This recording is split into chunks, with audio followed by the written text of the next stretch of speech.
Greetings, everyone. We are the members of Group 4, myself, Govana Lau, Elita Marco, and Tasfia Born. Today we will be presenting the Child Protection Policy for the Early Childhood Center, and we have done this on the Helping Hands Nursery School.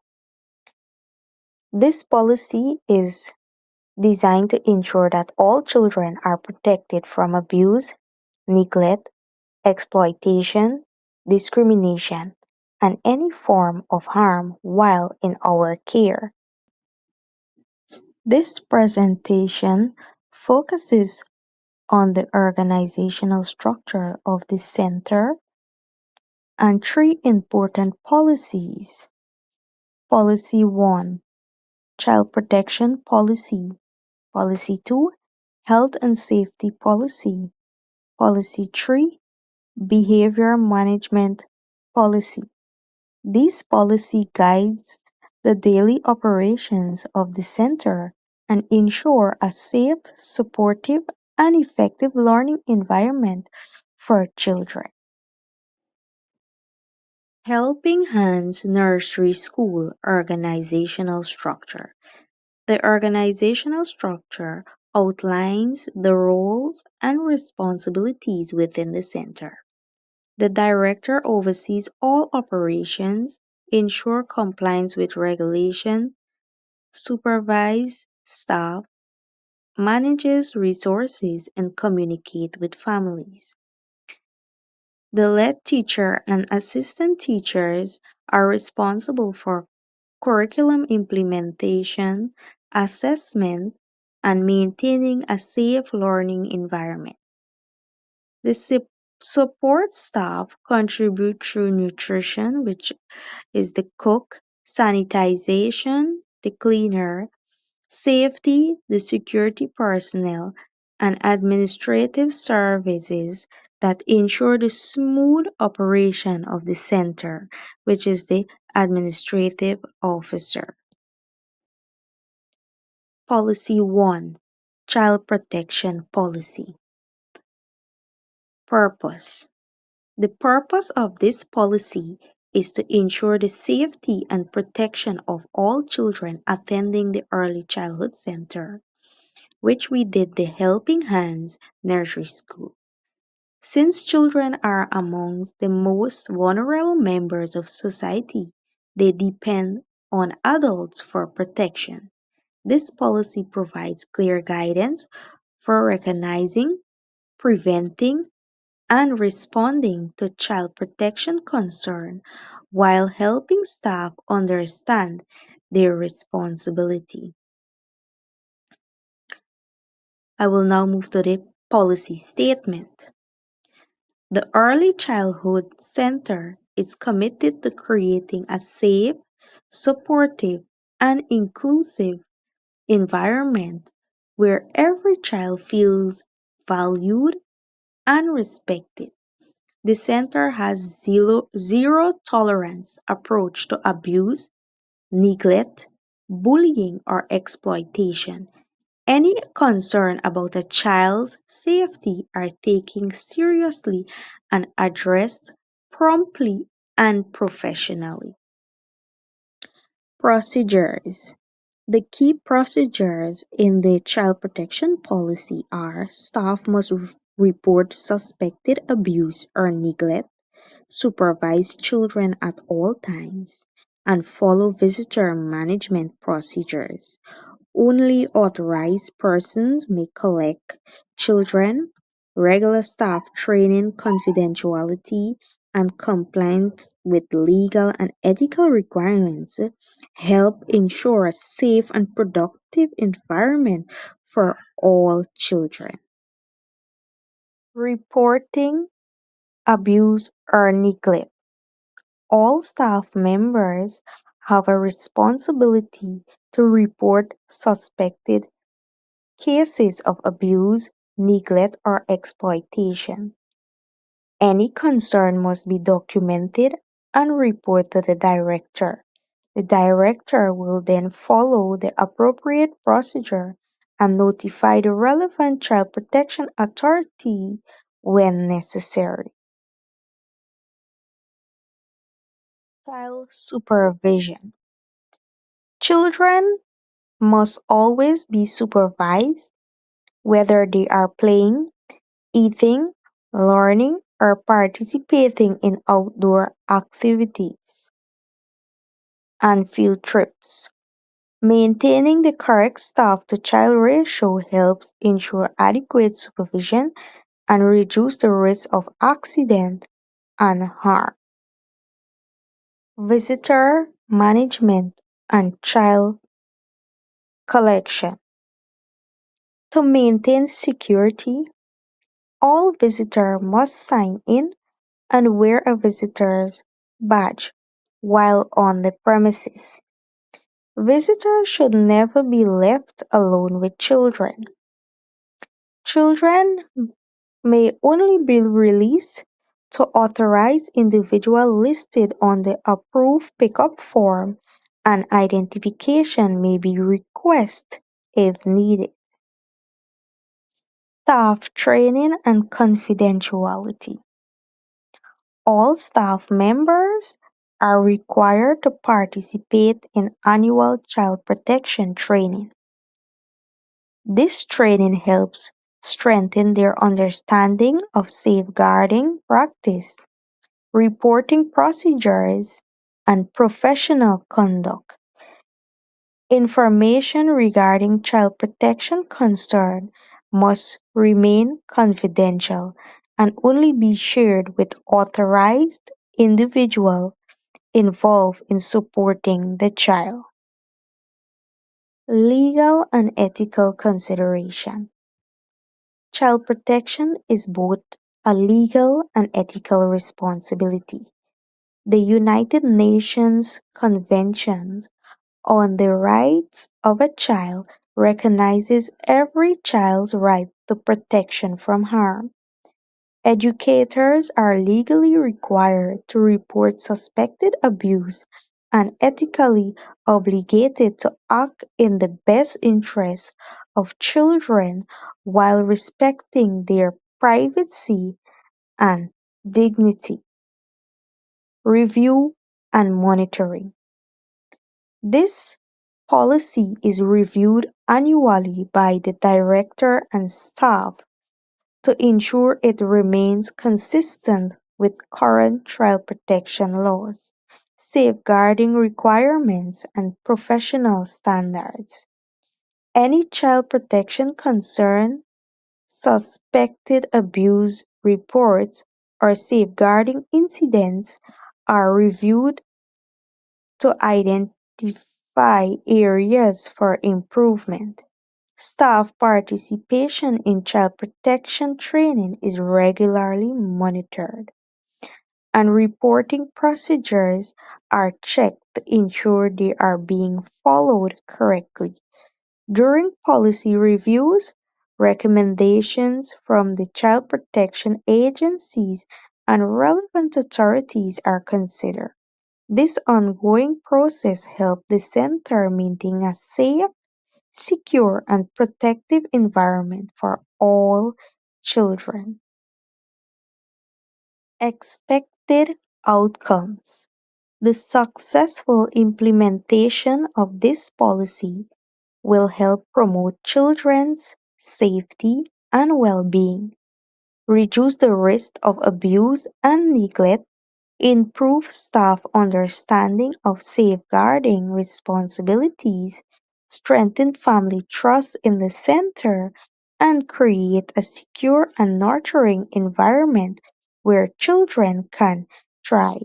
I will now hand you over to my other colleague, Elita Marco, who will guide you through Policy 2. Thank you. Thanks, Ms. Govana.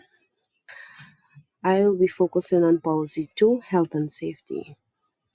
Policy 2 focuses on maintaining a safe, healthy, and secure environment for everyone at Helping Hands Nursery School. The purpose of this policy is to protect children, staff, and visitors while supporting children's overall well being and development. Our policy statement emphasizes reducing hazards and risks, preventing accidents and illnesses, and ensuring that emergencies are managed effectively. A safe environment allows children to learn, play, and develop with confidence while giving parents peace of mind. Procedures. This policy is implemented through several key procedures. These include daily safety inspection, supervision of children, hygiene and sanitation practices, illness management, accident and incident reporting, emergency preparedness, and food safety measures. Together, these procedures help create a structured approach to maintaining health and safety standards throughout the center. Staff members are responsible for consistently following these procedures to ensure the protection and well being of all children. Daily safety and supervision. Daily safety inspections are conducted to identify, remove potential hazards before children arrive. Staff carefully check classroom playgrounds, furniture, and equipment to ensure everything is safe to use. Active supervision is maintained at all times, both indoors and outdoors, to prevent accidents and respond quickly to any concerns. Staff to child ratios are always maintained according to regulations to ensure every child receives adequate supervision and support. Hygiene and illness management. Good hygiene practices play a major role in preventing the spread of illness. Children and staff are encouraged to follow regular hand washing routines, especially before meals and after using the restroom. The center is cleaned and disinfected regularly to maintain a healthy environment. Staff monitor children for symptoms of illness and notify parents when concern arise. These measures help reduce the risk of infection and protect the health of everyone in the center. Accidents, emergencies, and food safety. In the event of an accident or emergency, all incidents must be documented and reported promptly. Trained staff provide first aid when necessary and follow established emergency procedures. Regular emergency drills, including fire and evacuation drill, help prepare children and staff for unexpected situations. Food safety is also a priority. The center carefully manages food preparation, storage, and allergy information to ensure that meals are safe and nutritious for all children.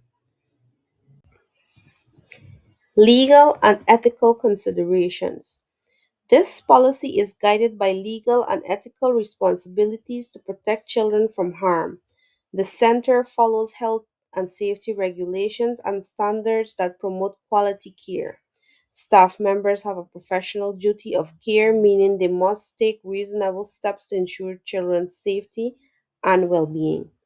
By following these legal and ethical principles, the center demonstrates its commitment to creating a secure and supportive learning environment. Review and monitoring. To remain effective, the health and safety policy is reviewed annually. Accident and incident reports are analyzed to identify trends and areas for improvement. Emergency drills are evaluated to ensure procedures are working effectively. Health and safety inspections are monitored regularly, and staff compliance with policies and documentation requirement is checked. When necessary, procedures are updated to reflect new regulation, best practices, or emerging health and safety concerns. Expected outcomes. The expected outcomes of this policy include a reduction in accidents and injuries, healthier habits among children and staff, and improve emergency preparedness. The policy also helps the center maintain compliance with health and safety regulation. Most importantly, it creates a safe, supportive, and positive learning environment where children can thrive academically, socially, emotionally, and physically. Now, I will hand you over to my colleague Tasfia, who is going to finish off this presentation. Thank you, Elita, for sharing with us on the policy, health, and safety. So now I'll be presenting on the third policy for our group, which is behavior management policy. This policy is designed to promote positive behavior, support children's social and emotional development, and teach self regulation skills. Rather than focusing on punishment, the policy encourages positive guidance strategies that help children understand appropriate behavior, build healthy relationships, and develop responsibility. It also ensures that all behavior management practices are respectful, developmentally appropriate, and protect each child's dignity and well being. So let us look at the purpose of this behavior management policy and the policy statement. So, first, the purpose of this policy is to create a safe, caring, and supportive environment where children can learn appropriate behaviors. It helps children develop self control, express their emotions in healthy ways, and build positive relationships with others. Through consistent guidance, children learn respect, responsibility, cooperation, and problem solving skills. The policy also ensures that every child is treated fairly, with dignity, patience, and understanding.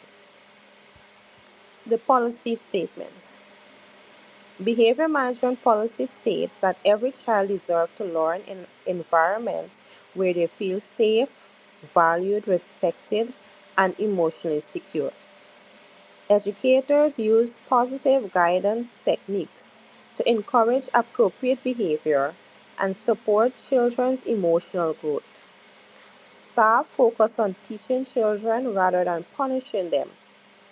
Practices that are harsh, humiliating, or harmful are strictly prohibited because they can negatively affect a child's confidence and emotional development. Let us look at the procedures of the behavior management policy. The center follows several procedures to promote positive behavior. Staff model appropriate behavior so children have positive examples to follow. Positive reinforcement is used to encourage good choices, while redirection helps children move away from inappropriate behavior toward more suitable activities. Teachers also guide children through conflict resolution by teaching them how to communicate respectfully and solve problems peacefully. For children who need additional support, individualized behavior plans are developed in partnership with families.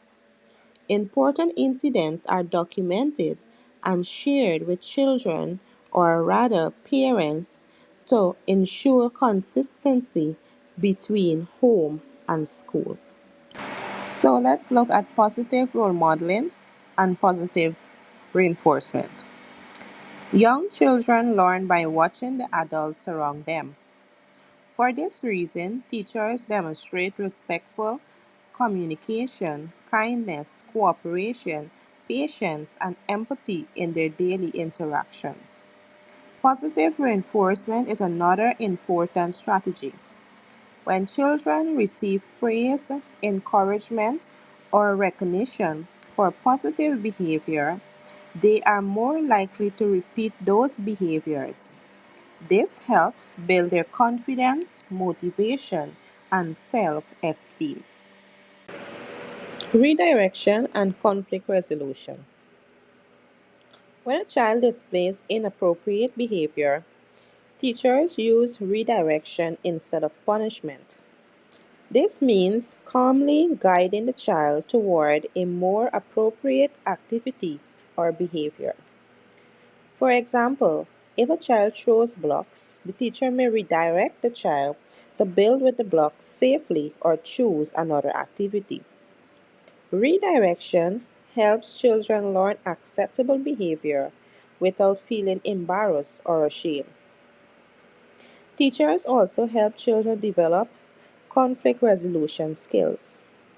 When disagreements occur, children are encouraged to talk about how they feel, listen to the other person's point of view, and work together to find a fair solution. These experiences teach important communication, cooperation, empathy, and problem solving skills that children will use throughout their lives. Individual support and communication. Some children may need additional support to manage their behavior. In these situations, teachers work closely with families to understand a child's needs and develop individualized behavior support plans. Open communication between home and school helps ensure that children receive consistent guidance in both environments. Significant behavioral incidents are recorded accurately, shared with parents, and followed up appropriately. Prohibited practices. The Helping Hands Nursery School Center does not allow any disciplinary practice that could harm a child's physical or emotional well being.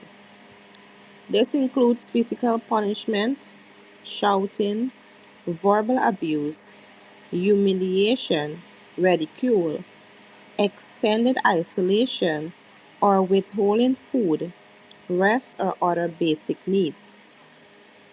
These practices can create fear, damage self esteem, and interfere with healthy development. Instead, educators use positive, respectful, and supportive approaches to guide behavior. So let us look at the legal and ethical consideration of the behavior management policy. So this policy reflects both legal and ethical responsibilities in early childhood education. Every child has a right to be treated with dignity, respect, and fairness. Educators have a duty to provide a safe and nurturing environment where children feel secure and supported. Using positive guidance strategies protects children's rights while promoting emotional well being, healthy relationships, and successful learning experiences. Review and monitoring. The behavior management policy is reviewed every year to ensure it continues to meet the needs of the children and the center. During the review, behavior incident records, staff observations, and feedback from families are examined to determine whether the policy is effectively promoting positive behavior and supporting children's social and emotional development. The director and teaching staff also monitor how consistently the behavior management procedures are being implemented throughout the center. If any areas for improvement or additional staff training are identified, professional development opportunities are provided. The policy is then updated whenever necessary to ensure that behavior guidance practices remain developmentally appropriate, respectful, and focus on the well being of every child. So, what are the expected outcomes of behavior management policy? So, when this policy is consistently implemented, children develop stronger social and emotional skills, improve their ability to regulate their emotions, and become more responsible for their behavior. Conflicts are reduced because children learn positive ways to communicate and solve problems. Strong partnerships between families and educators also help provide consistent support. Overall, the policy contributes to a respectful, inclusive, and positive learning environment where every child has the opportunity to thrive and reach their full potential. In conclusion, effective policies are essential for the successful operation of any early childhood center. They provide clear guidance for staff, promote consistency in daily practices, and ensure that children receive high quality care and education. So, my colleague, Kovana Lal, she talked about child protection policy, which safeguards children from abuse and neglect while ensuring that staff understand their legal and ethical responsibilities. Ms. Elita Marco, she talked about health and safety policy, which creates a safe, healthy environment that supports children's physical well being and reduces potential risk. And then yours truly talked about behavior management policy, which promotes positive guidance, helping children develop self regulation, respect for others, and appropriate social skills.